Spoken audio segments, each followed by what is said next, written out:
Welcome. I'm Crispy. This is Table Runner, and I'm just doing a quick video right now. I want to get this out soon.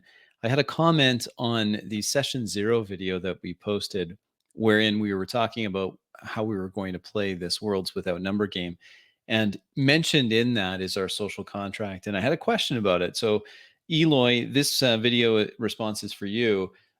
I'm going to show you I'll go through each one of these lines so you can take a look and see what we're talking about here. And if I get really fancy, I may even highlight a few things, but don't hold your breath.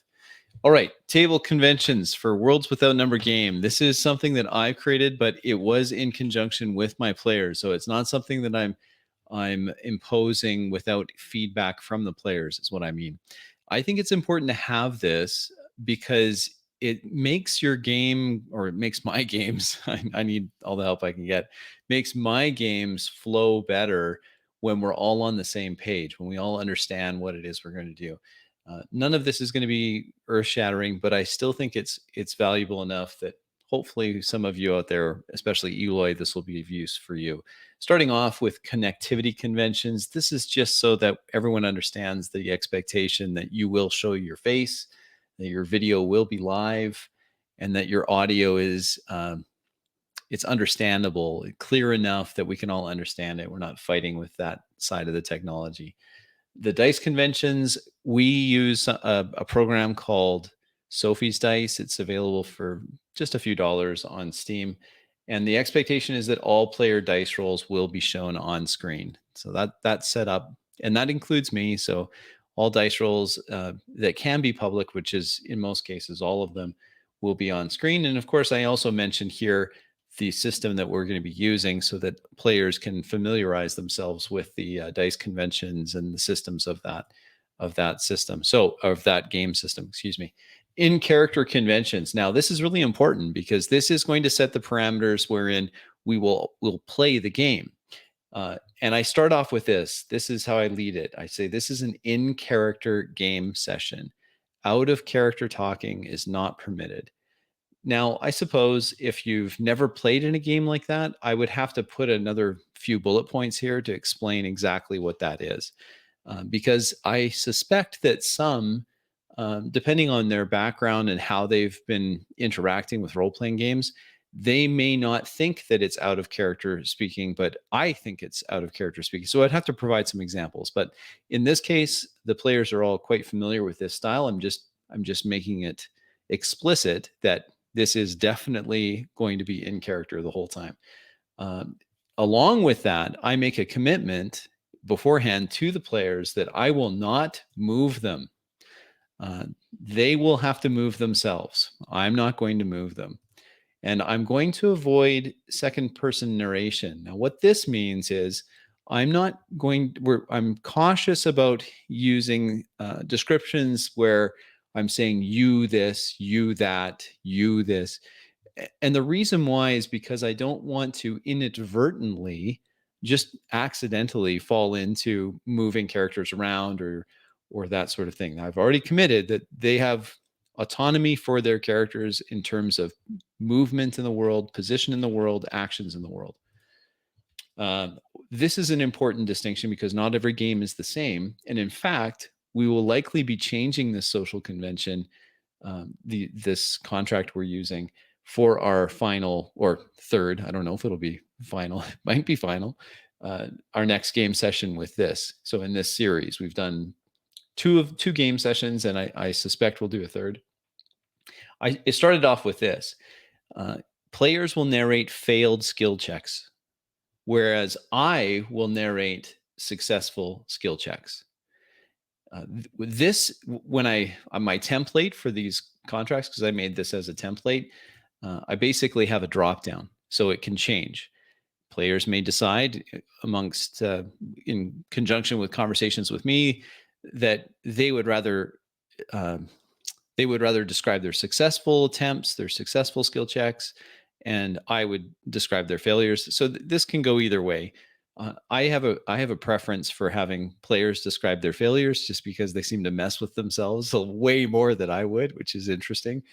What the change will likely be is that instead we're going to try something new. Well, new for me at least. where players will narrate both failures and successes, but with cues from me, and I will narrate both failures and successes, but only for the NPCs. And again, I'll have to provide some cues, some indication of whether or not it's a killing blow or it's an outstanding success. And in this system, there's not gradations of failure or success like there is in other systems. So this might be a little easier to do. We're going to try it out and see. But that's important that that's set as an expectation, so that when a roll is made, and I say failure, as you can see in the last session, this happens a few times, then the player then has that cue that they will now narrate for what their character's failure looks like. This is important. All of these are important, so I should stop saying that. But the player turns are brief, and I outline what is expected in one turn. So, and I like to use terms like anchoring and that sort of thing. That's implied in this. Your turns are brief. They include a location, attempted action, and character speech, if appropriate. You don't have to all the time, obviously. Players speak in first person as their character. The reason for this in the contract is we want to have a degree of consistency so that it's less confusing for each other, for other players, and for me. As soon as I hear Rick or Phil or Max say I know they're talking as their character. They're not I know that some people don't see much of a distinction between first person or third person when role playing your character. And I suppose if the convention said everyone will speak in third person as their character, then that wouldn't be so confusing. But having tried both, I have a preference, just a personal preference, for first person as the default. Character dialogue is consistent with game setting. That last one there, I put that in so that it was understood that we're playing in a fantasy setting. I don't want dialogue that is that doesn't mesh. It's not. There's an incongruency with how players are talking as their characters and what those characters should be. So, for example, if they're cracking jokes about current events and that sort of thing, it doesn't fit with the game setting. That would fit in a different game setting and not in this one. And so I make that distinction. Player etiquette. This is these things maybe. I may be reading this and saying, well, why? I mean, Crispy, come on. Like, you've got, why even bother? But experience has taught me that sometimes it's best not to take things for granted and not just assume that players know exactly what is good etiquette or not. And now I'm very very, very fortunate to have excellent players, and they understand this. But players should avoid, above all, interrupting others, especially in an online game, because in an online game, it's hard to get nonverbal cues. I'm getting better at the nonverbal cues. That was one of the big takeaways from my last session, is that I'm starting to read body language a little better. And I only get a posted, like a tiny little thumbnail of each player. But even that, now we've spent enough time playing that I can kind of see, oh, Phil wants to do something. Phil's going to say something here, and I can read that. We're trying to avoid stepping on each other's toes, as it were.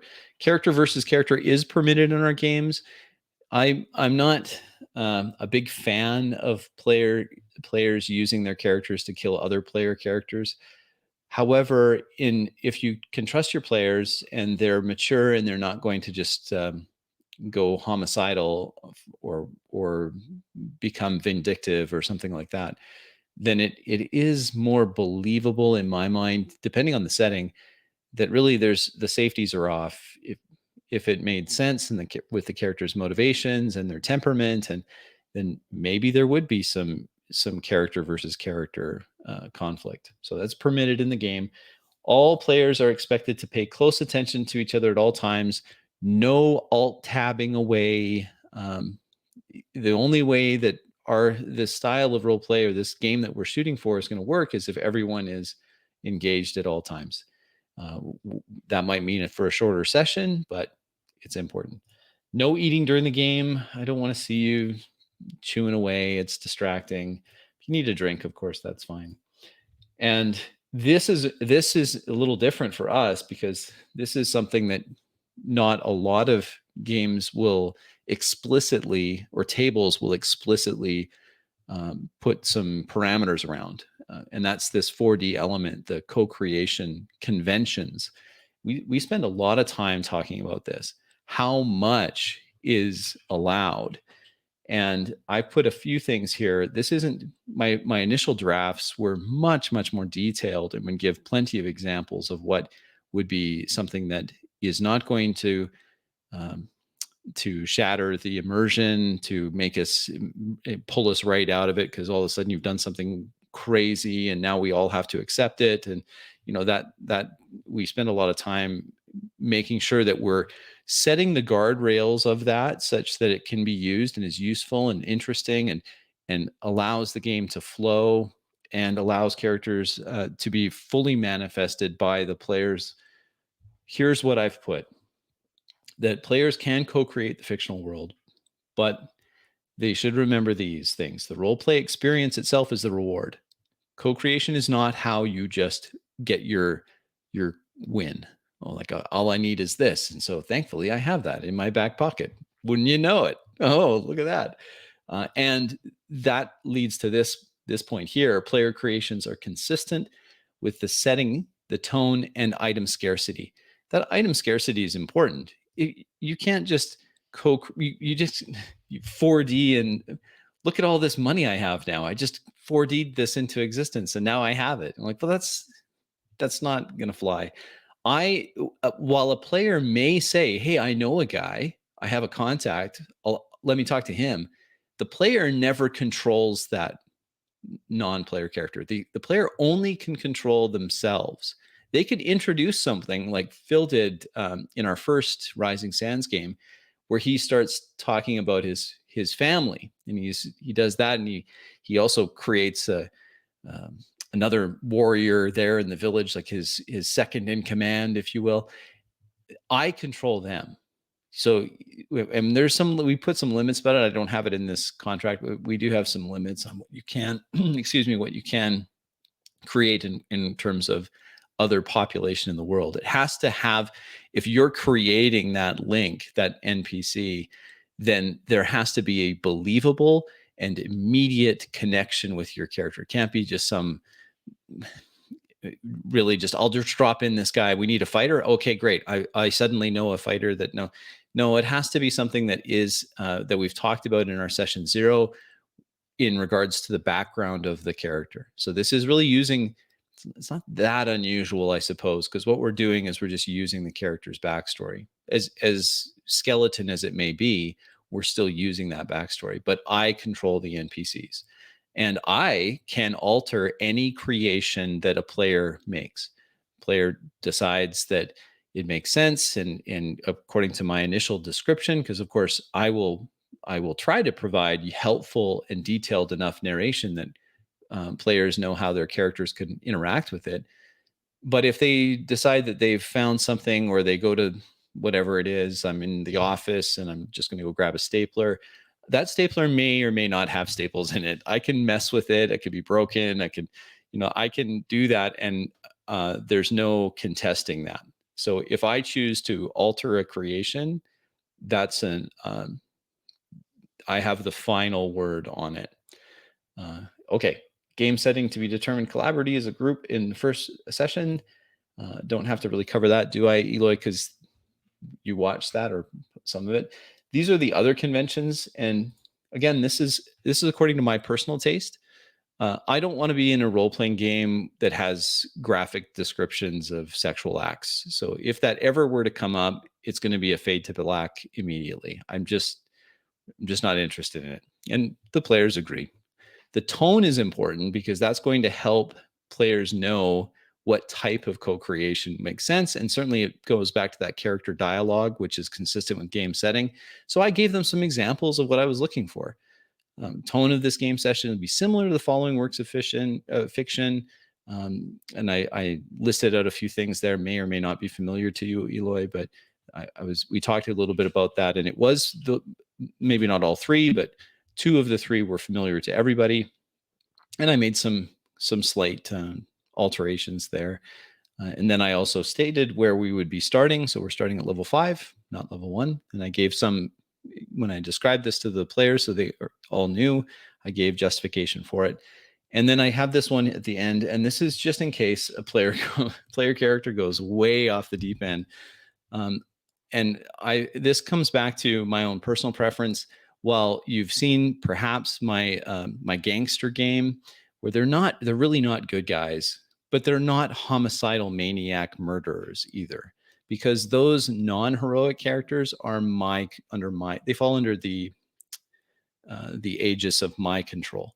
So I put this in here. This is something I put on pretty much all of the contracts I do, just so it makes sense to the players, and hopefully that makes sense to you too.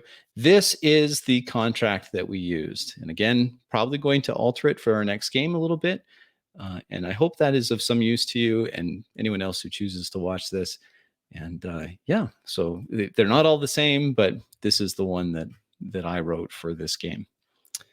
Thanks again for your comment, Eloy, and anyone else who watches this. Thanks for watching. You'll find more content here. I'm Crispy again. This channel is Table Runner. Hopefully, I've earned a subscription, maybe a like, who knows, even a comment. And I'll catch you on the next one. Thanks.